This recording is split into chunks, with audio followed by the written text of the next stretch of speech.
Okay, hi everybody.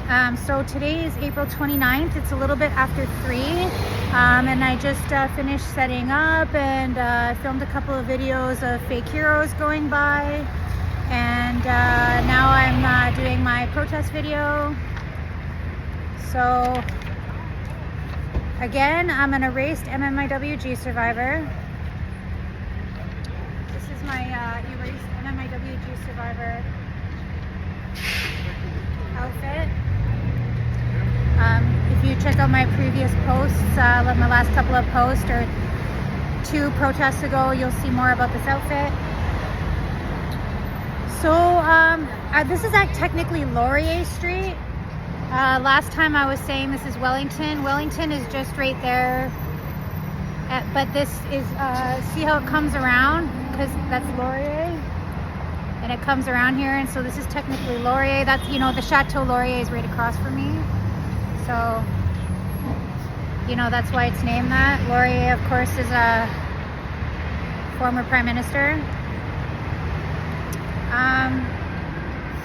And also, you know, I was thinking about the times that I talked to Michèle Audette directly about being a survivor and about them erasing me and about my work on the cover-up and all that kind of stuff. And I kind of forget, like, I think I'm confusing like when, or like those events and when that happened, because like basically right around the time that a well-known jackass bought the Twitter platform, that's when I came out to do, like, I mean, it was a little bit before that, but that's when I turned it up high gear to do like this kind of like online documentation regarding my activities associated with my mission on behalf of erased survivors and that, in regard to the cover-ups.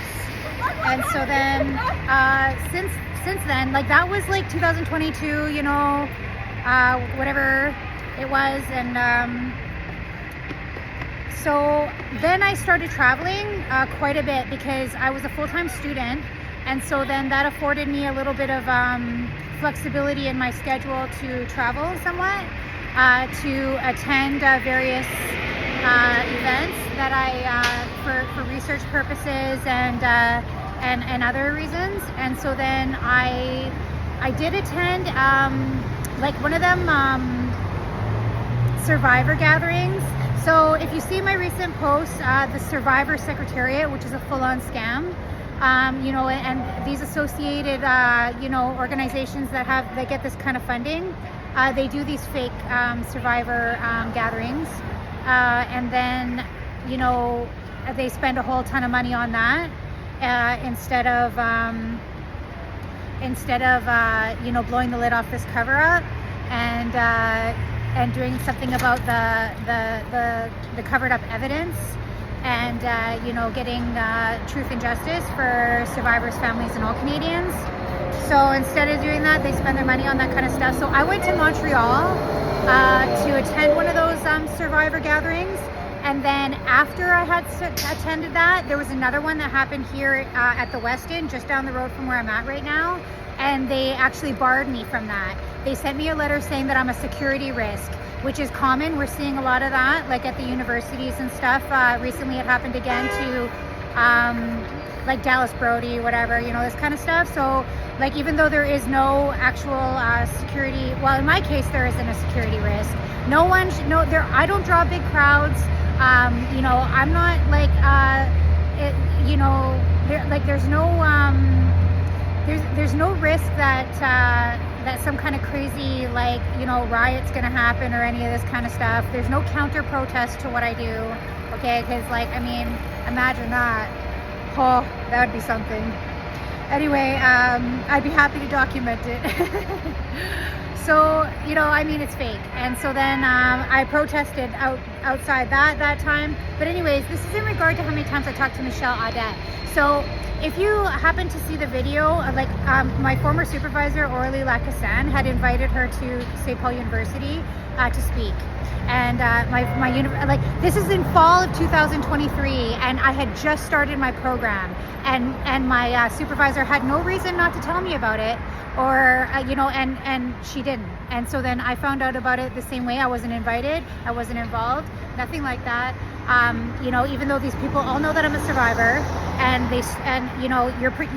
your supervisor and like the entire faculty are stalking you on the socials. Okay, they're stalking you, and they want to make sure that you keep in line. And then if you don't, you're gonna find out what happens. Okay, so there's no way that anybody can try to tell me that they don't know what is on my social media.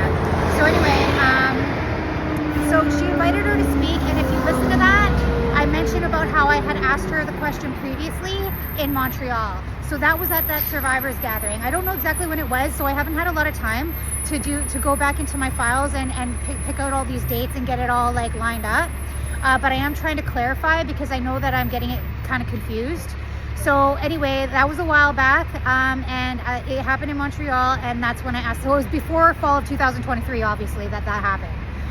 Because then I brought it up again to Audette at St. Paul University during that talk, during my time when I asked her the question that I asked her. So, I might link that again below a little later today so that you can see it in this thread.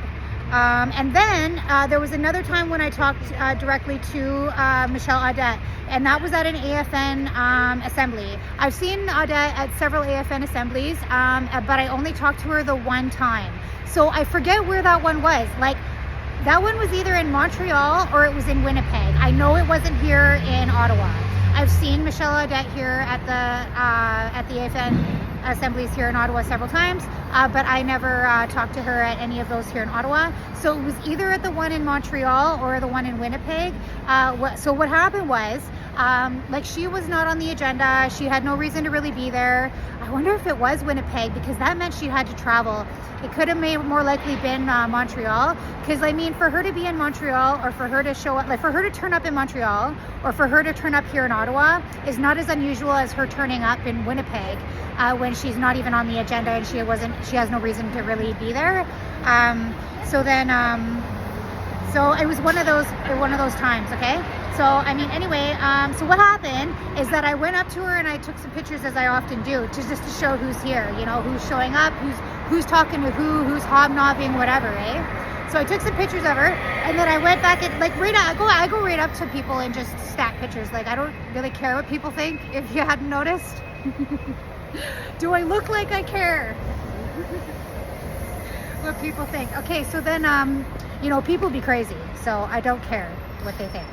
Anyways, so then she came up to me because I had taken those pictures, and so that's when I explained to her, that I'm a survivor, that I'm here to, I'm working on my mission, and and basically, I had asked, I was kind of saying, you can help me. I know, she's an expert in this kind of stuff. She's informed at a level that's higher than almost anybody, having been a commissioner on the fake MMIWG report. We have an unwell person behind me. So anyway, and she had said to me at that time, well, maybe you should testify in a Senate committee. And so, and I've written about that. And that's when I told her that people like me are not welcome at Senate committees. Okay. So anyway, that kind of stuff is just they're just kind of maybe trying to throw you some scraps and see if you bite, because a lot of people will, a lot of people want, they start to speak out, and they start to get attention, and then they get kind of bribed or pulled into the cover up through various, all these stupid dreams of being fake Indian famous and whatever other kind of crap there is. You know what I'm saying? Okay, so anyway, that's just to clear up a few things about what I've been saying. So then there was two separate times. There was that one time where I asked her a question at a microphone at a survivors. It was at the gala. It was at the banquet. And I stood up, I went to the microphone and I asked a question. And then I mentioned that again to Audette when she was speaking at St. Paul University. And then there was another time when I spoke to her personally at an AFN assembly. It was either Montreal or Winnipeg. So anyways, now I'm going to read my press release. So I have my press release ready. I have some other context. So we have that same unwell person. He circled around so fast. Oh, turned around. So yeah, there's a lot of unwell people in this area. Just down here on Rideau Street, you're heading toward Vanier, and Vanier is like right over there. And I mean, Rideau is just like social decay city, and it's really super brutal. And the Byward Market is just over here, and I mean, it's not safe, okay? And there's a lot of unwell people because of all the death scams. Alrighty.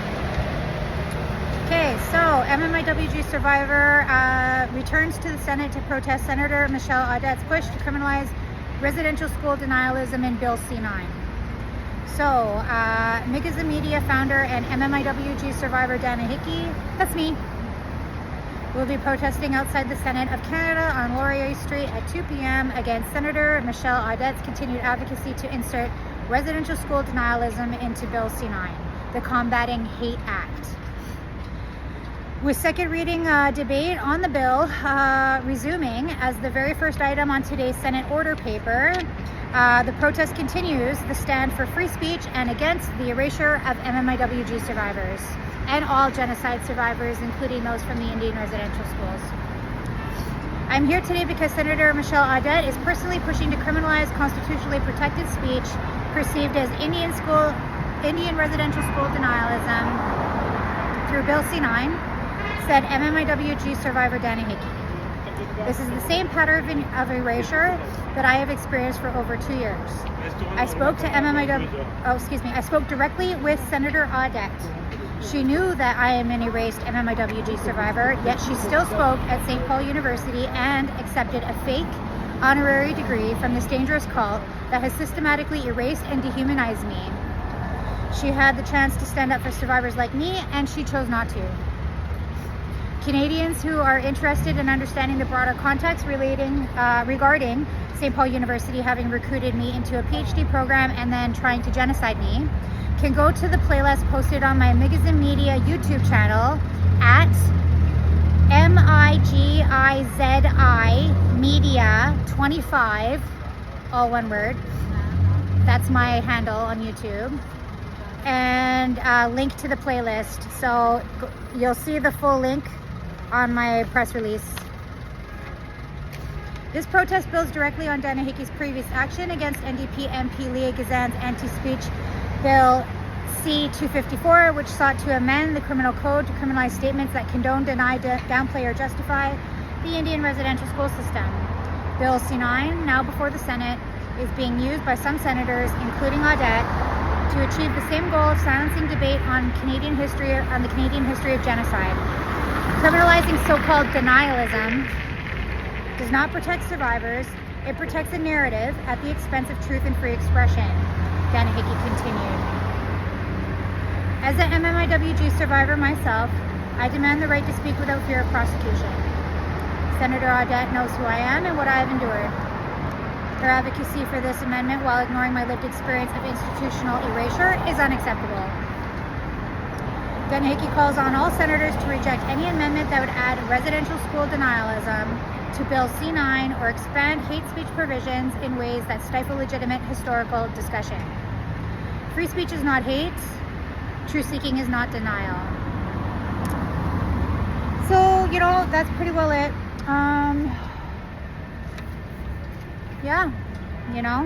I don't really have a lot else to say today. I have the same signs. I do plan to make, it's only the second reading, so I'll probably make some more signs for the third reading as well. But today I have the same signs. So, Senator Audette, stop the cover-up.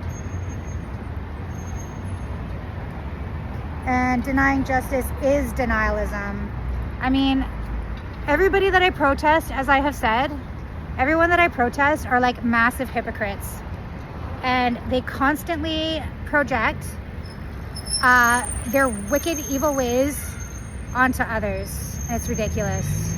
So they're the deniers. And they're the ones guilty of denialism. And even if they did get their stupid bills passed, it would be them who is guilty of the crime. So ridiculous. Anyways, that's it for me today.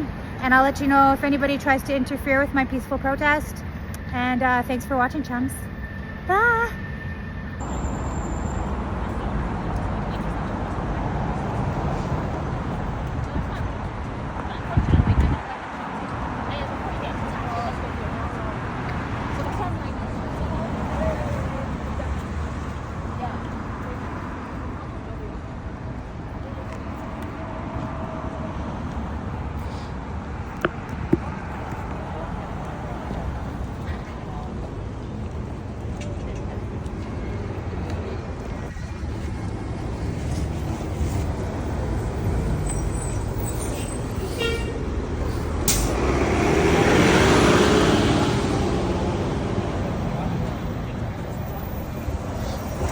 pretty sure that's Jeannette Corbiere Lavell, whatever.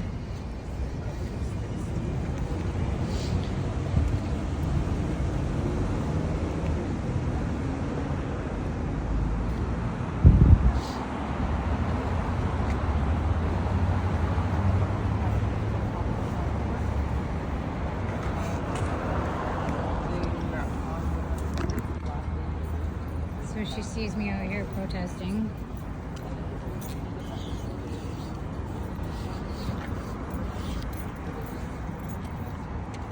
I'm still kind of setting up, which is why the camera is wiggling so much. Sorry about that.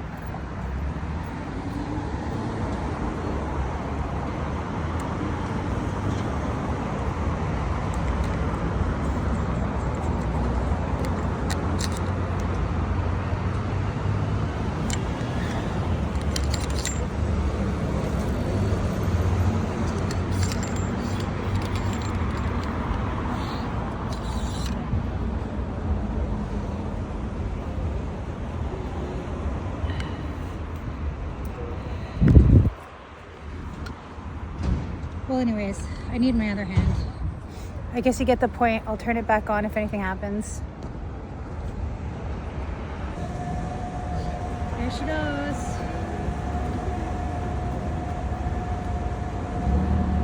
Whisked away to her next fake hero assignment.